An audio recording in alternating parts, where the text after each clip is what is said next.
My name is Paul Brandeis Raushenbush. I am the president of Interfaith Alliance. I guess it's all up there, so, or it should be. I know you're looking at me, sorry. And so this, I've been a minister for about 26 years, and for that entire time, very engaged in interfaith relations. I come from an interfaith family. I feel very committed to that idea of the interfaith relations as a foundation block, building block of American democracy. This has been the hardest year I've ever experienced in my work in interfaith relations. It has been a time where relationships between people of various faith traditions, as well as people within their own faith traditions, have been severely strained. This has been a time where deep convictions have, and honest convictions, have led to a hardening and sometimes of our ability to talk to one another, and also, unfortunately, the hardening of our hearts to some degree. And soon after October 7th, an anniversary that we are coming up to, I had 3 people on my show, which included Jay Michelson, who is a Jewish thinker who really said he's really trying not to have his heart harden. And I think that that has been an effort, a daily effort for many of us. I am so gladdened to have this panel, which includes people who have actually made my heart more supple this year, made my heart more alive, more beating, and more hopeful. And so Najeeba, Syeed, Rabba, Rori, Neiss, and Reverend Fred Davie, all 3 of whom are interfaith leaders, also deep leaders in their own community. We're going to hear from each of them, and I'm very. I really encourage everyone in this room to come at this with a kind of spiritual discipline that is required of these kind of conversations. And so I just invite us to come with a spirit of generosity towards one another.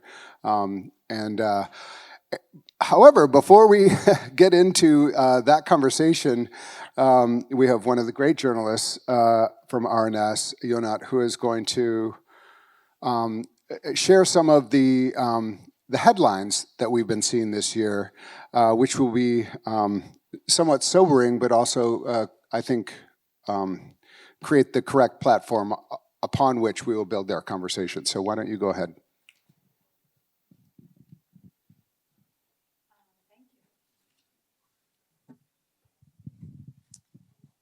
Thank you. Yeah, this has been a really, really difficult year, and I should say that as the reporter who was born in Israel and grew up mostly here, as a Jew, I was the go-to reporter at RNS for handling the Gaza war, and I cover a lot of other things as well, but this past year has been mostly focused on the Israel-Gaza war, and it's been really hard.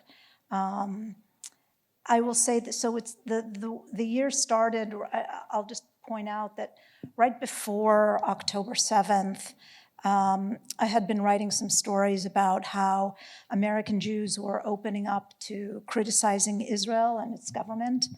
And on September 27th, I wrote a story about Rabbi Sharon Bruce, who is an up-and-coming rabbi, very charismatic, very outspoken, and she had devoted her Yom Kippur sermon in October to warning her congregation called Ikar, it's based in Los Angeles, that the Israeli government leaders were extremists and that they posed a danger to Israel's democratic norms. And then 10 days later, October 7th happened, and the willingness to be critical of Israel's government, that all came to a very abrupt end. Even among its most progressive wing, even as the assault on Gaza began and the number of casualties mounted, I expected to hear more from the Jewish left, more forcefully, and I heard instead mostly silence, especially from groups like Truah, the US human rights group.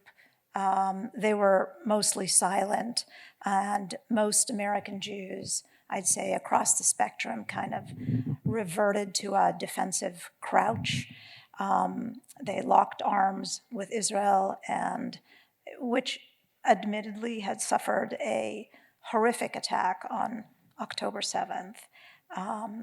But they didn't really budge from that. There were, however, two Jewish groups that immediately called for a ceasefire in the war and were able to mount an impressive and dramatic demonstrations across the country. And those were Jewish Voice for Peace, which in 2019 had declared itself anti-Zionist, and If Not Now, which is a group of young Jews who had grown up disaffected with the kind of pro-Israel propaganda that they had been fed at Hebrew school and synagogue over the years. And these two groups really knew how to put on demonstrations. I mean, they blocked highways and consulates. They chained themselves to the White House fence. They staged these sit-ins in the middle of the Capitol Rotunda. And the mainstream Jewish organizations basically cast them aside. Jonathan Greenblatt, the head of the Anti-Defamation League, called them dangerous, and the photo inverse of the extreme right. They were portrayed as radical actors whose aim was to denigrate other Jews. Our own Jewish columnist here at RNS wrote a column titled, "I Am Not at Peace with Jewish Voice for Peace." So there was a real fracturing that had taken place. The Jewish establishment, for the most part, stood unequivocally with Israel, come what may. A few months, maybe 6 months later, there were a few rumblings here and there from people calling for bilateral ceasefire, but for the most part, that was, there was widespread support for Israel in its retaliation. And not much has changed since then. And I would say in terms of interfaith alliances that it really has created a lot of fissures with the larger interfaith community. The work that Jews have done over the years to create alliances with Blacks and with civil rights issues and with interfaith groups has suffered a lot over the course of the year. The two groups that I mentioned earlier, JVP and If Not Now, did have one advantage, or at least two advantages, in that they were quite willing to lock arms with the interfaith community and have done that. They were also increasingly younger and represented kind of a new generation of the American Jewish community. I'll maybe conclude there for now. I'm happy to add more. Thank you. Najeeba, would you go next? Can you hear me? So I intervene in conflicts for the last 30 years as a mediator. And increasingly in the last decade, I've often started my intervention with two questions for each party. One of them is, are you in each other's futures? The second question is, who is human? So I'll leave those questions for you to think about, and I utilize them in conflict. So I wanted to share two stories. I am based now in Minnesota at a historically Lutheran institution with the largest percentage of Muslims in this state. So we now are 15% Muslim. And what I wanted to share with you was two stories. One of them was, both of them are within 2 weeks of October 7th. The first story is, I was asked by a rabbi of one of the large Reform congregations. I had already been scheduled to speak after October, and we were thinking, should we cancel that speaking engagement? I decided not to, and I showed up, and I spoke from the heart, and at that moment and that day in the pews, there was a remembrance of the people who were killed on October 7th, as well as those that were taken hostage. And I just showed up, and I expressed what I call sacred witness, which was to be there for that community in that moment of pain. So that was one event that happened. Another was that I was invited to speak, as I do, on religion and peace building, not even Islam, at a very large university. So I'm sitting in the room with the group of professors who have invited me, and they said, Najeeba, we just got a threat. We just got a threat of violence. And the security, this has happened before, but the security analyzed it similar to another incident about 10 years ago. It was based on the fact that there was a woman in hijab being posted all over campus, and the fact that someone didn't even look at what the topic was, but it was a violent threat. So within 2 weeks, I was silenced. I was not allowed to speak this happened in those 2 weeks. So I share those stories because I think they're emblematic of many responses, one which has been untold stories of solidarity and love and spiritual witness. The first person that I reached out onto my campus was our Jewish professor. I sent an email to all of our student services saying, all of the students that have been impacted, how are we going to work together? She and I are in constant contact. So that's an untold story. And I just wanted to mention those two stories because I think what we need to begin to talk about is not just what's happening in other places, but the impact of real relationships on campuses. And I'll leave you with two other questions. Who owns religions on our college campuses? Who owns religion? Because many of the people who've responded, it is not as much an interfaith moment as I think it's an intra-faith moment. What is the party line for different religions on this issue, and how are they represented on our campuses? Who are the outside actors that are mobilizing for a narrative that is reductionist and one-sided in their perspective? Because that relates to another question that I have is, who benefits from us being in conflict? That's a question that I ask everyone that I work with in conflict. There's been an invisibility of stories, and lastly, an invisibility of communities. In my class, I had the head of Muslim, Jewish, and Christian groups. I teach the Interfaith Scholars class at my university. One of my students, a young Latina Jew, said, where do I go? My own identity is not visibilized in this moment. And I just wanted to share that because I think there are not just untold stories, but invisible identities. Almost all my students are Somali Muslim, East African Muslim, or Oromo. And I want to mention that because their story of being Black and Muslim, where is their space to have a conversation on these issues? And last of all, one of my Christian students who said, Professor Syeed, I never heard about Gaza until this. Where are those students? And where is the space for people who don't know anything and are entering the conversation? Thank you so much.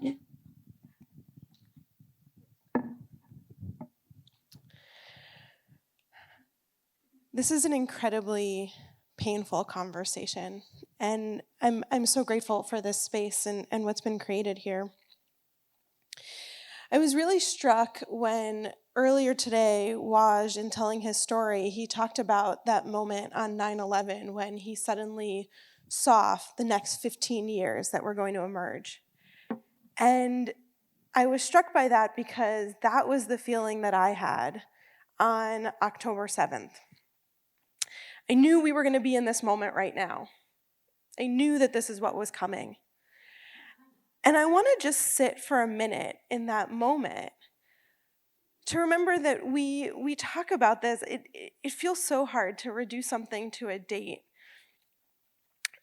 October 7th wasn't just a date in October. It was the Jewish holiday of Simchat Torah.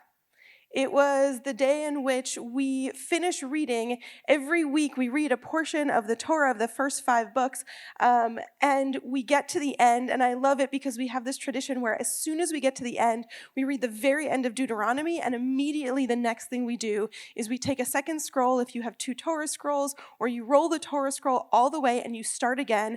In the beginning, God created heaven and earth. We don't have an end to telling our story. We start all over again. And before, in the midst of doing that, we take out all the Torah scrolls that are in the synagogues and we dance with them. And in my congregation, where we don't use electricity, we sing and we use our voices to make music, and we sing and dance in circles like we do at traditional Jewish weddings. We do 7 rounds of dancing. Each round can take anywhere from 5 to 25 minutes. We go outside. It's a very festive day. And because I wasn't using my phone on that day, I had no idea that anything had happened. I had no idea until a letter came from the president of the Jewish Federation that was sent to all of the Orthodox congregations, knowing that we were the ones who had not checked our phones, saying, the most heinous attack has just taken place. Untold people have been murdered. Untold people have been taken hostage. We don't have all the information. And we know that Israel is going to plan to respond, and we don't know what else is happening. And I sat there in that moment and first had to weigh, because I don't turn my phone on, if that was a moment to turn my phone on. And I thought, I'm not the one who's going to be saving lives right now. And so I didn't. I didn't turn my phone on. For a whole additional 2 days, I didn't access my phone whatsoever. My brother lives there. My father was there. I have a sister-in-law. I have 4 nephews. I have a niece. I have cousins. I have friends. I had no idea if any of them were okay. And all I could tell myself was that if something had really happened to someone in my family, someone would have figured out a way to get word to me and I should rest okay. So when we start talking about this, we don't just talk about this. This wasn't something that the Jewish community had a political stake in. The Jewish community, most of us have a personal stake in.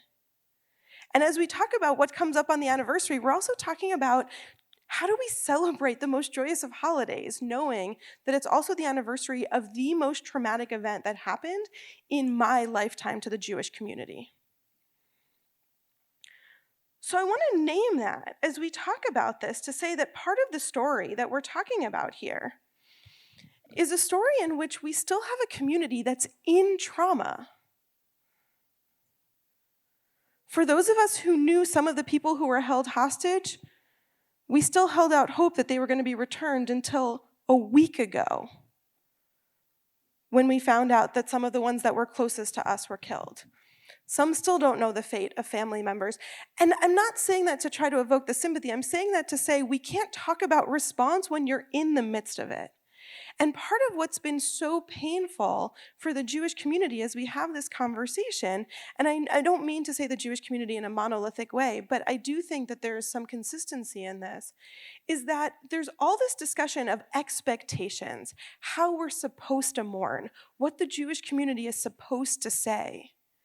When any of us here know that in your moment of your deepest pain, there's no appropriate response. No one who can on the outside tell you you don't look sad enough, or you're not supposed to look happy, or why did you laugh at that joke, or you should have laughed at that joke. And so we're in the midst of this conversation, and I appreciate it, and we can deeply engage in it, but I want to hope that as we hold that conversation, let's recognize that the story hasn't ended to start talking about what we do next in it. And so, yes, there's stories, absolutely. There's so many stories of hope and all the people who reached out, the people who stood in support. For most Jews right now that I'm interacting with, they're sitting with this conflict of how do they talk about Israel and the Israeli government and the atrocities of what they're seeing happening to innocent children in Gaza, while also holding the pain and the fear of what it meant to see the Jewish community in Israel, not to mention others in Israel, attacked. And what does that look like for most of us, like me, who don't get a vote in the government and don't get to say what that looks like in terms of response? What's our response supposed to be? How do we hold our communities? And what does it mean to try to hold our full selves when there's so much narrative externally that tries to push to say what Jews are supposed to do in this moment?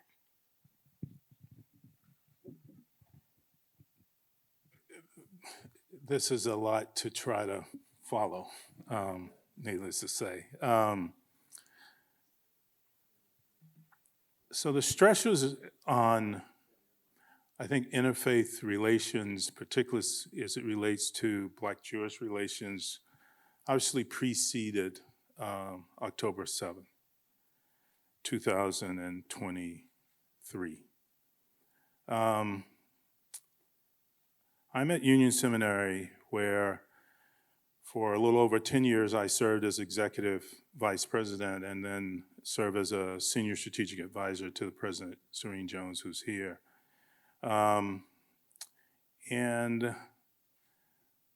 we had a series of issues on campus and where we had to have public conversations about what was going on. And Emily Towns visited campus, talked to us, and she talked about old wounds and how what was happening at Union at the time were those wounds getting triggered, getting stimulated, getting impacted. I pretty much, in my 42 years in New York City, have sort of surfed interfaith relationships in a way that's been very beneficial to me, but hasn't been a very deep dive. From the time I worked on housing issues in Brooklyn to my time with Ruth Messenger in the Manhattan Borough President's Office, organizing interfaith efforts to support her work and her candidacy for mayor, to my time at the Ford Foundation, working on interfaith issues that relates to youth and criminal justice, public-private ventures, interfaith relations as it relates to people coming home from prison,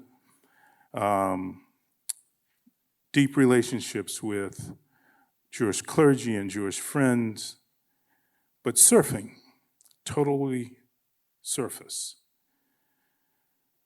And then I was asked by a major Jewish organization in 2022 to help organize a trip to Israel for African-American faith leaders to try to deepen the understanding of the dynamics of what were going on in the area.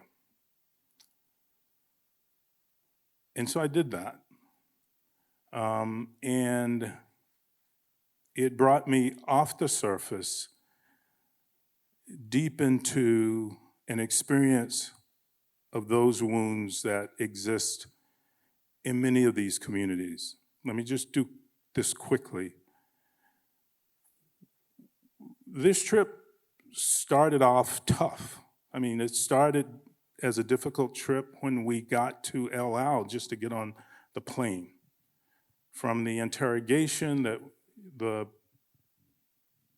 Black faith leaders had by the security people at El-Al before we could actually get on the plane, to one of our members being detained at the airport for 3 hours and we had to leave him behind, and go on from Tel Aviv to Jerusalem without him, hoping that he would get there.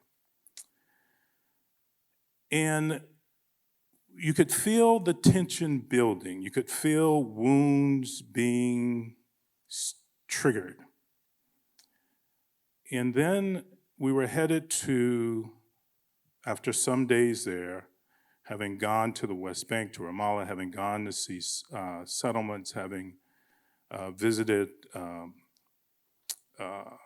Palestinian communities, having visited with an array of Israeli groups as well.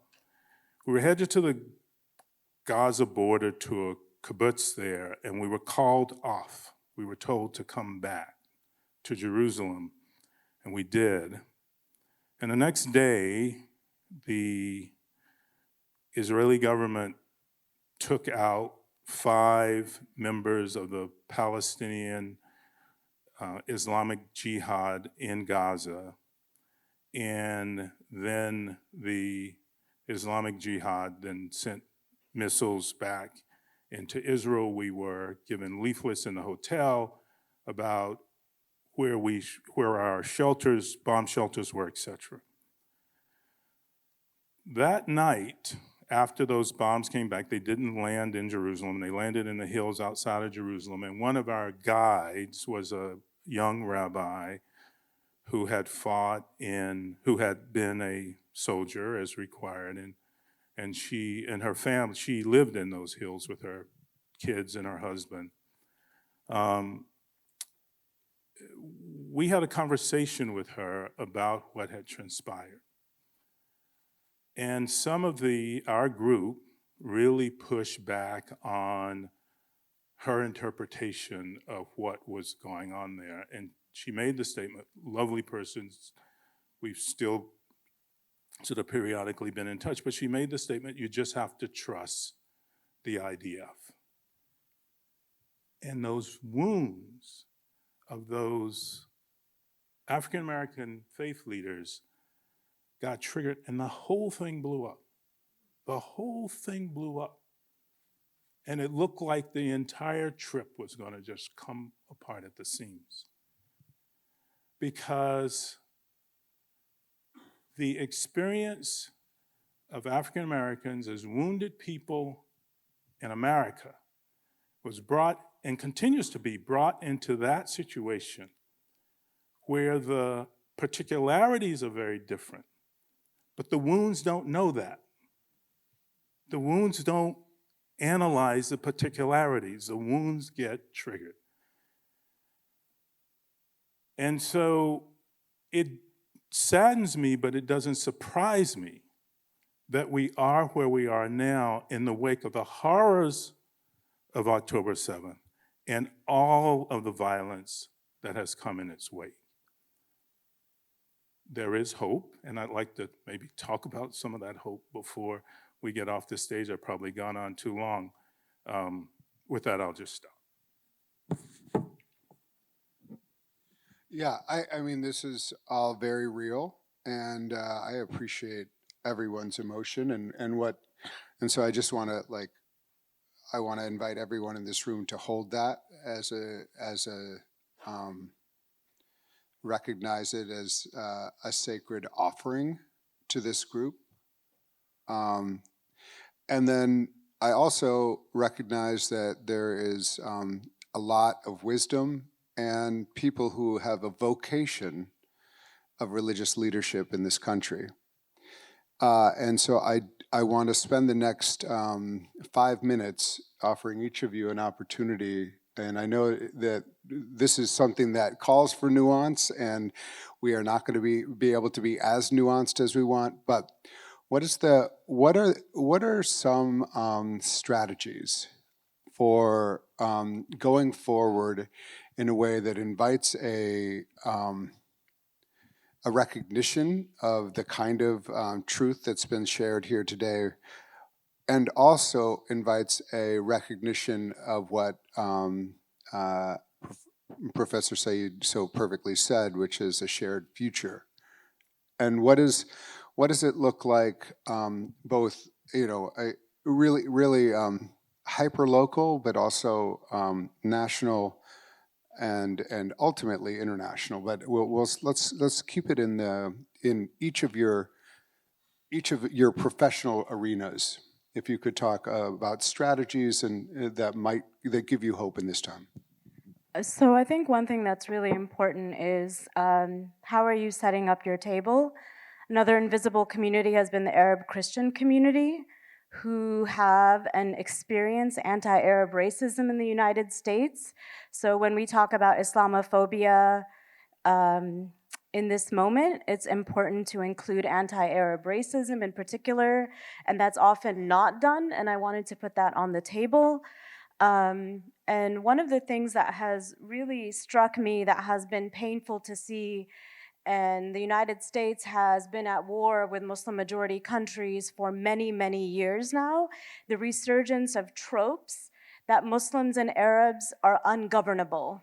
We are unable to govern ourselves, and therefore, there is a deserving of, and I'm talking here about rhetoric that's used in political realms right now in this moment of elections, and I'm talking about here in the United States, and the concern that I have about the resurgence of a notion that there is an ethno-religious community that has an inability to govern themselves. And I'm talking about that rhetoric that will perpetuate policies here in the United States. Not as much on foreign policy alone, but here in the United States. So the analysis, part of what we can do is listen and see if there's room for the capacity to see Arabs and Muslims as having the ability to govern themselves. And I'm saying here in the United States.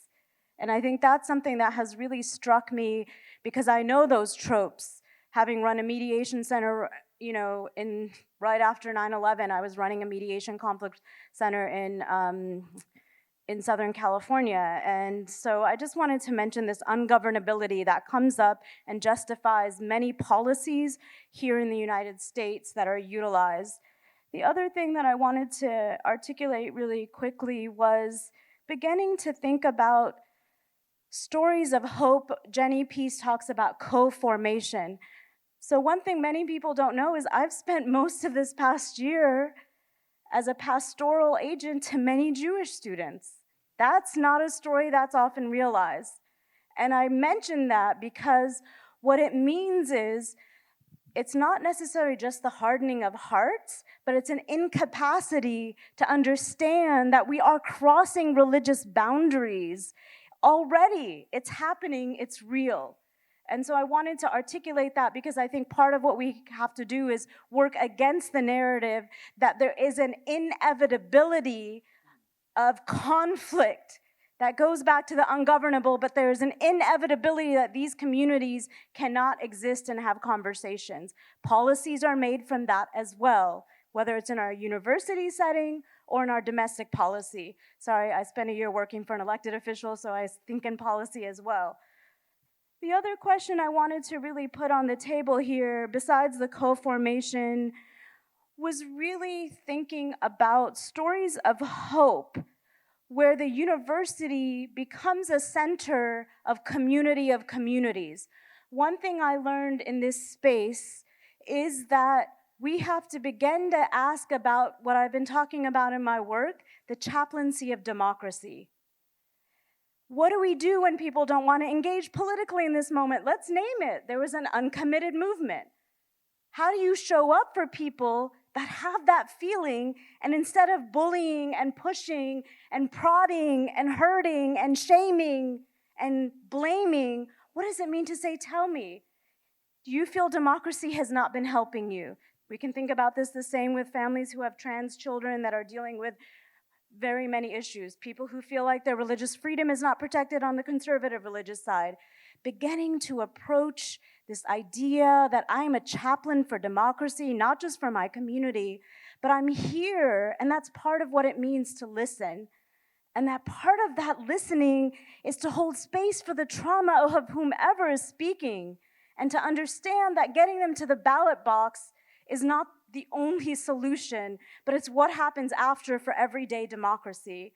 And I think that's so important that we begin to understand that when I occupy a space of power, it doesn't mean your community has lost power.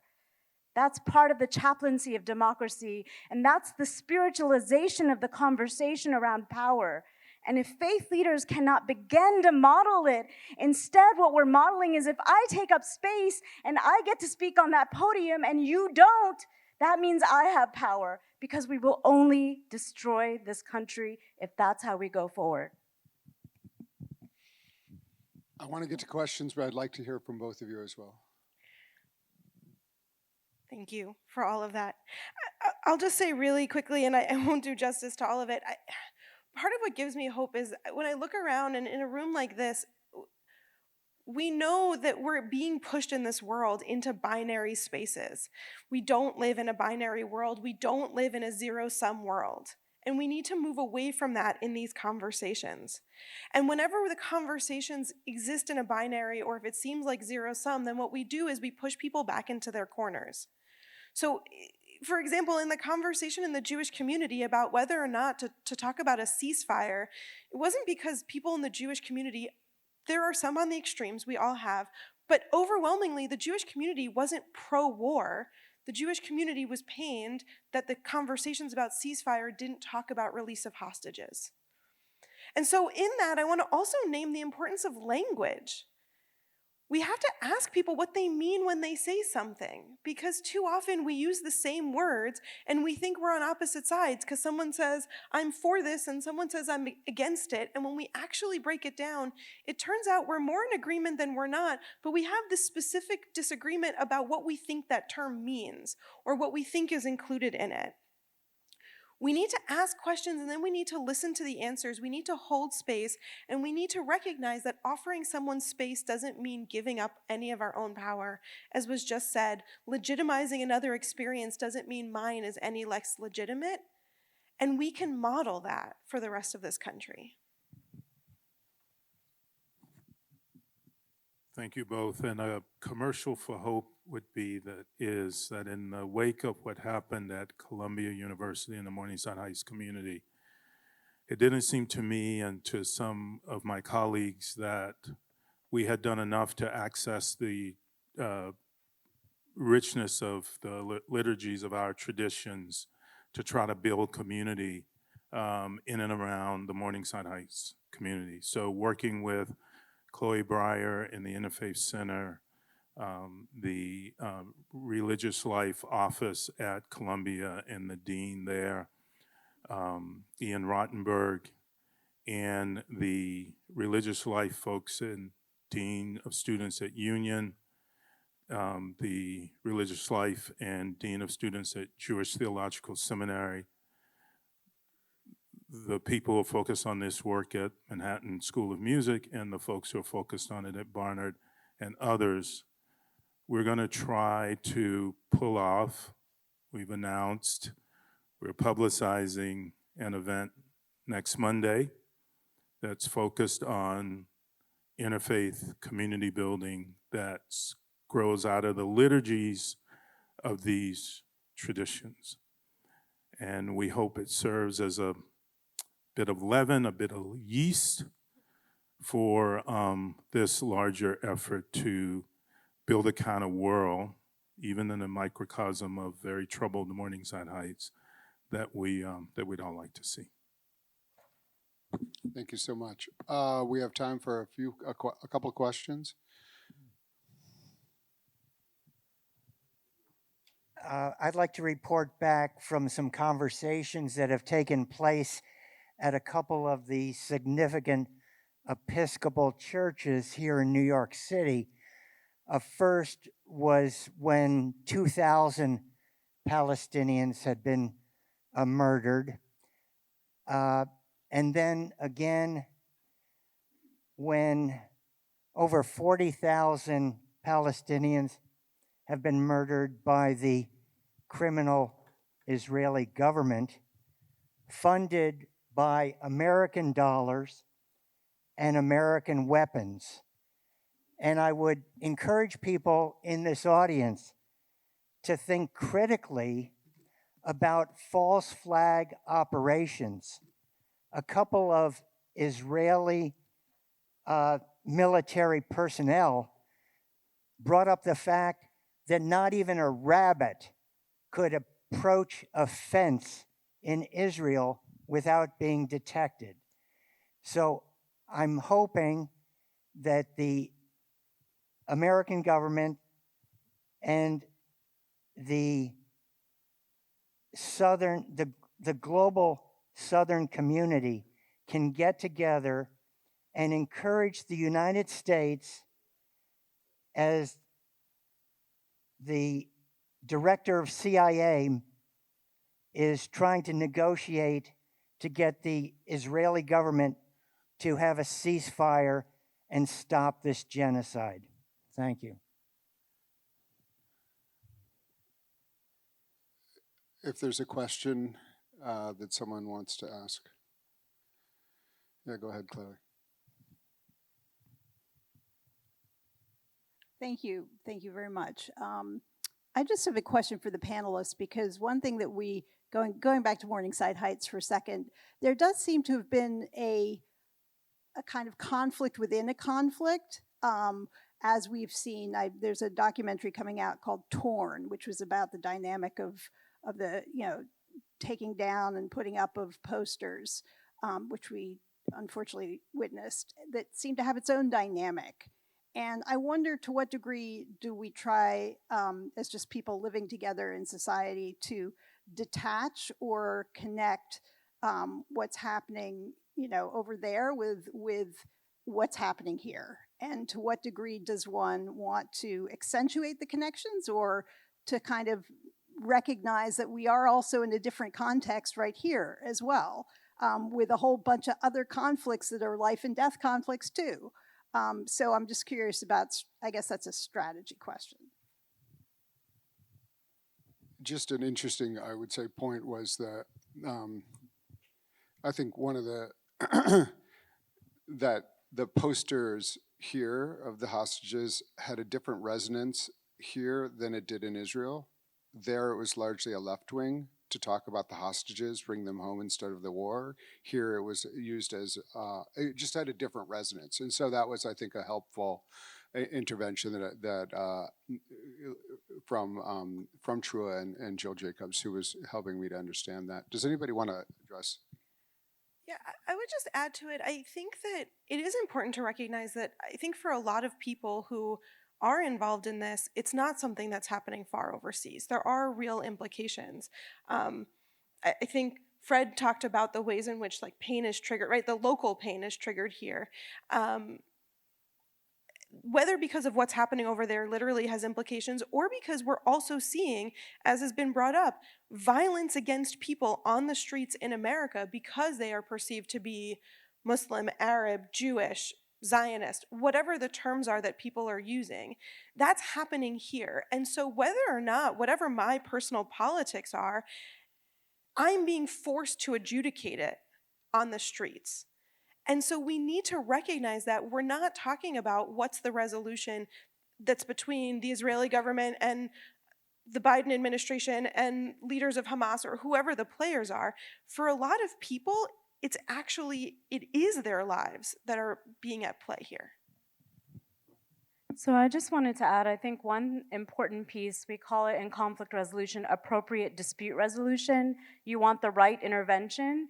One of the things we have to be careful about in the interfaith space is the religification, I just came up with that word, maybe someone has coined it already, of conflict issues.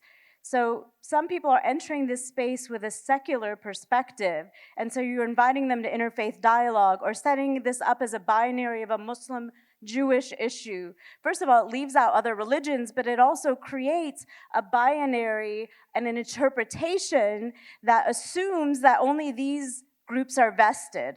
And I wanted to point that out because I think sometimes religion and interfaith engagement are important, but sometimes they're not the appropriate intervention. I've seen students opt out of interfaith dialogue when it is pushed on them as the solution. And the other thing is, one of the successes of interfaith dialogue should not be that we're all in a room with performative interfaith engagement. I call it out-nicing each other in my work.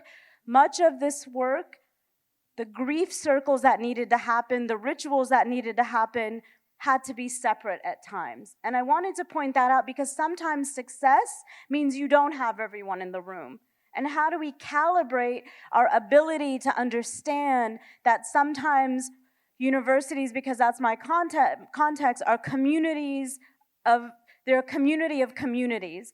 And so I think beginning to think about, is the first time you've reached out, in my case, to a Muslim student or neighbor when there is a crisis? Are you already in relationship? If you're not already in relationship and you're trying to build trust in this moment, it's often too late. So how do we begin to think about, and I wanted to mention, if you have a homogenous congregation or a homogenous university, you still need to be doing interfaith engagement. You don't wait till that person shows up in your room, because what we say about each other in the absence of one another is far more important than what we say to each other face to face. What you teach about Muslims in your synagogue and what I teach about Jews in my mosque is far more important than what I say to you when we're together face to face. Okay, we are at the end, and I just want to again thank each of you, and I want to just again offer us the opportunity to go from here. If your tradition allows you to have a drink, and you personally want to have a drink, now's the time for a drink. If you want to, there's going to be a great taping of Saved by the City, which is another amazing offering from the RNS collection of podcasts, of which The State of Belief, which is the podcast that I host, is a part of it. Yeah, big claps. And again, I want to thank this panel, all of you, and for the excellent reporting from RNS and Yonat, and all of you for being part of this panel. Thank you so much.